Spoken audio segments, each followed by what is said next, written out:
Bitcoin in the market has been very up and down the past 24 hours, 48 hours, week, 2 weeks, 3 weeks. Have you ever questioned and wondered, are we still in this bull market, or, is the Fed, doing this, or why are people saying this and this is happening? You ever question this, why we have ETFs coming in the market, but then you have the SEC going after like Uniswap a couple of weeks ago, or why everyone's saying the top is happening now, but then the prices are showing a dump? This was all pre-planned, all of it. I feel like a lot of people, including, myself, at times tend to get emotional with crypto. We see our bags, we see our plays, they go down in price. What do the whales do? What do politicians do? They go, great. While there's fear, let's shake up the market. And, when I see the stats of who's leaving the market and who's left, it's pretty clear to see that the majority of people have left the market and exited the market, even while knowing that this happens every time, that it's a losing battle every time as well, and that the cycle will eventually recover. The ETFs coming in, I said it before, I'll say it again, the biggest thing to happen in crypto. It signals long-term adoption, growth, banks coming in. It's going to bring more eyes, more exposure. But now I want to show you guys the Bitcoin chart and show you guys why I think this is all pre-orchestrated. And this is not some conspiracy theorist, but check out the past day. It's been going up and down 2K. Past 7 days, this is crazy. Goes from 64K to 67 here, 68, back down, and now we're below 66 again.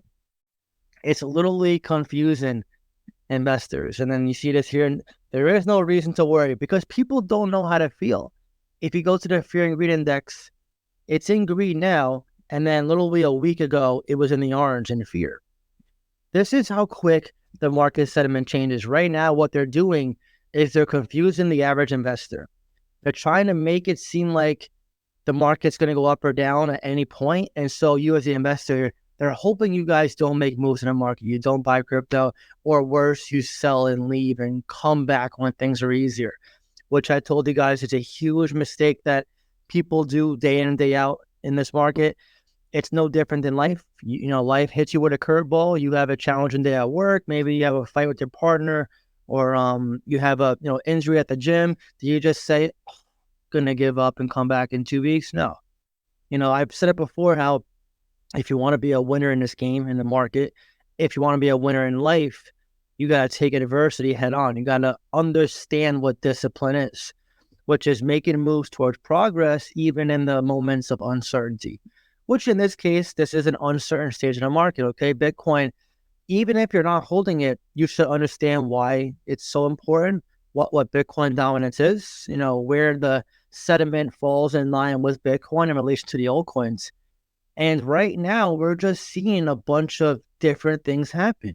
It's like the minute Bitcoin goes up, some news article comes out, someone saying that this huge company selling Bitcoin, or this one's in. Right now, we're jumping up because Trump, he got shot at, and, meme coins went up, and then Joe Biden dropped out. So his Joe Biden coin tanked. Like, we're seeing the market shift a little bit because people are starting to put politics in the equation. I still think, though, this market right now, although we're still in the bull market, it's still going to be flat and choppy for the rest of the summer. We could see a 70K Bitcoin again in the Q3, Q4 this year, and then 2025 is going to be the bull cycle, the real one, the real, inflated one. But right now, it's funny because literally, if you rewind a couple months back, today's where the ETF got dropped for Ethereum. A couple months back, freaking the SEC was going after Ethereum, going after Uniswap. And it's funny, because now you see what's transpiring today, what happened in the past. You're like, why were all these moves made? To shake you out. It's all pre-planned. I'll even go as far as to say, Gary Gensler, the way he was attacking Algorand way back when, Cardano, Ethereum, Uniswap, someone's probably pulling the strings. I hate to say it, somebody is pulling the strings. I mean, has it been the first time a politician has lied to us? No. I mean, right now we have both parties saying they're bullish on crypto.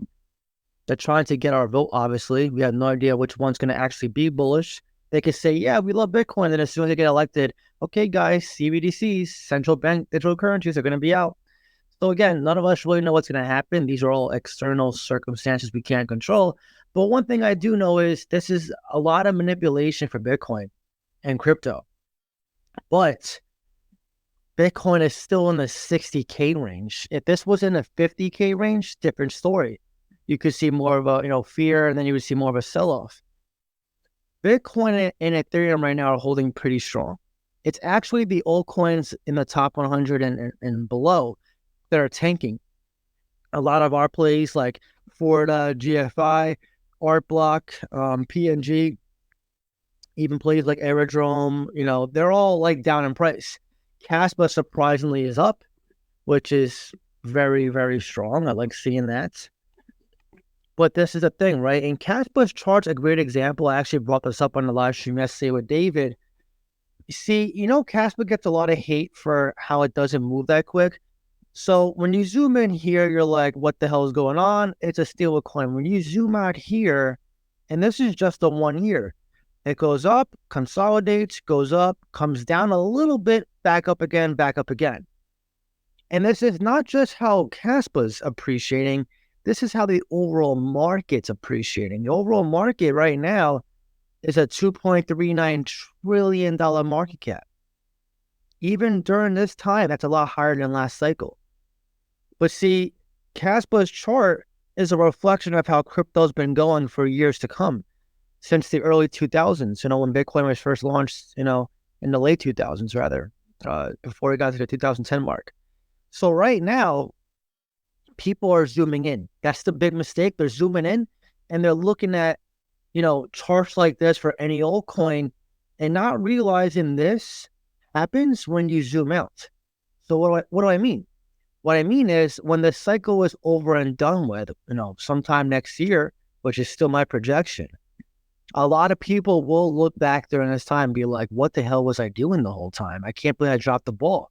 Because it's hard, or rather easy, to miss this in the short term when you're looking at a zoomed in chart like this. Only to reflect 1, 2, 3, 5 years out and realize the gains were being made across the way. Okay, you can see this with any crypto. Literally it's a matter of just waiting. Don't forget DCA. That's why I say it's important to have this watch list, because when you have a watch list, you can see and be reminded of the discounts you have in your face right now. I did a portfolio review today of some member on Patreon, and he had a lot of good plays, but they were all very high entries. And I told him immediately, do not focus on adding any more plays, just bring your averages down. See, right now, it's not always about adding a new play, pivoting. If you have good plays you believe in, even if you don't feel like the most bullish right now because you're getting caught by this manipulation, what is discipline? Doing what you had to do regardless, right? Try to bring the averages down. And if you're strapped for cash, I get it. But this is how you make the life-changing money. You're going to make more money in the next year than you ever will if you play your cards right. I said on my live stream yesterday too, my job was giving me a 2% raise per year. 2%. Can you imagine for your job, whatever you're doing, if you hate it, your raise could be 3%, could be 5%. Regardless, it's below inflation. You're already set up to fail. That's why if you invest into any crypto, including Bitcoin, you're already superseding inflation as it is and your job's income by constantly getting in and watching it appreciate beyond your 2% annual raise, which you're just losing due to inflation over time. So when you reframe your point of view on the market that way in relation to what you're currently doing, your current job you're working, you start becoming more bullish on making moves in this time, despite not feeling 100% confident in the market.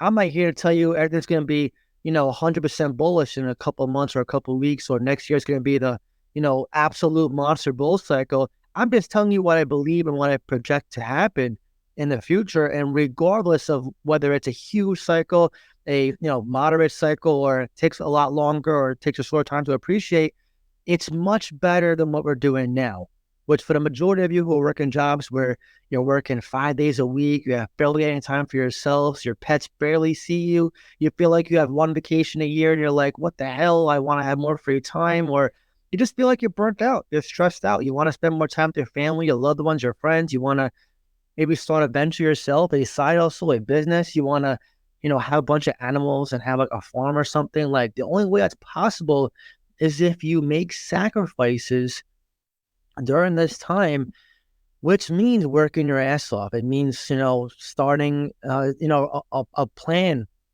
in action to get to where you want to go. And right now, this is why Caspa is the best example, because everybody was calling it a stable coin at one point when it was 10, 12 cents. What the hell is going on? And again, when you watch this from a year chart, this is one of the most beautiful charts I've ever seen. And when you click the old chart, even better. It's literally treadmill, stairs, penthouse, back to the stairs, penthouse. And this is how the overall market's looking. So if you pull up Bitcoin, same thing, right? Right now, it's still volatile, right? You can zoom in here and go, oh no, 1 month, oh no, it's flat. And then look, for the year, bullish. And look at the old chart, okay? Imagine this right here, 2017. This 2017 pump is 17,000 roughly. And then boom, all the way down to 3,000. And then this is where it hit 69K in 2021. And then now we're right by the all-time high. Okay, Bitcoin is close to the all-time high last cycle. If that's not bullish, I don't know what is. So just be patient. Keep making moves. Try to get more income in the market. The more you buy while your peers are out of the market, celebrating, drinking with their friends on the beach, going to the malls and spending all their money and time and wishing and waiting to come back in a few months, the more proactive you are right now, the better off you're going to be. So I just want to tell you guys, this is literally all planned. They know what to do in the whales, the smart money, the SEC, same thing. Unfortunately, nobody's on our side. The only one who's on your side is you, and that is it. And obviously, if you trust me, which, you should, I'm trying to help you change your life, you have to understand it's a very small list. You can't be looking to every single politician and influencer and think everybody has your best interest at heart. Unfortunately, that is not the case. This is where trusting yourself is paramount to your financial success. But anyways, now I want to hear from you. How do you feel about what I said with this, being set up and pre-planned from the beginning? And what are you currently doing with your portfolio? Drop your comment down below and let me know. If you enjoyed this video, please leave a like. Really helps so much. That being said, I hope you have a great day, and I'll see you next time.